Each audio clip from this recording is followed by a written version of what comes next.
ఆరోగ్యశ్రీపై Chandrababu script నే షర్మిల చదువుతున్నారని మండిపడ్డారు YSRCP MLC వరదు Kalyani. Chandrababu అభిమాన సంఘం అధ్యక్షురాలు షర్మిల అంటూ విమర్శలు గుప్పించారు. వైఎస్ జగన్ వైద్య రంగానికి 32,000 కోట్లు ఖర్చు చేశారన్నారు. 17 మెడికల్ కాలేజీల నిర్మాణం షర్మిలకు కనిపించలేదా అని ప్రశ్నించారు వరదు కళ్యాణి. షర్మిల గారు ప్రెస్ మీట్లో మాట్లాడుతూ జగనన్న కోసం, ఆరోగ్యశ్రీ బకాయిల కోసం అసత్యాలు మాట్లాడడం మనందరము చూసాము. వీటిని తీవ్రంగా ఖండిస్తూ ఉన్నాను. ఆవిడ ఆంధ్రప్రదేశ్ కాంగ్రెస్ కమిటీ అధ్యక్షురాలుగా కాకుండా చంద్రబాబు నాయుడు గారి అభిమాన సంఘానికి అధ్యక్షురాలుగా మాట్లాడుతూ ఉన్న పరిస్థితి కనిపిస్తూ ఉంది. ఎందుకంటే ఆరోగ్యశ్రీ బకాయిలు అనేవి గతంలో తీసుకుంటే 2019లో చంద్రబాబు నాయుడు గారు దిగిపోయేటప్పుడు 700 కోట్లు ఉంటే జగనన్న ముఖ్యమంత్రి అయ్యాక వాటిని చెల్లించడం జరిగింది.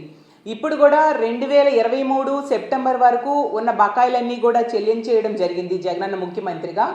మళ్ళీ ఎలక్షన్ కోడ్ రావడం వలన కొన్ని పెండింగ్లో ఉండిపోయాయి.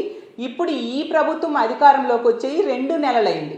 సో ఇప్పుడు ఆరోగ్యశ్రీ బకాయిలు చెల్లించాల్సింది చంద్రబాబు నాయుడు గారి ప్రభుత్వం.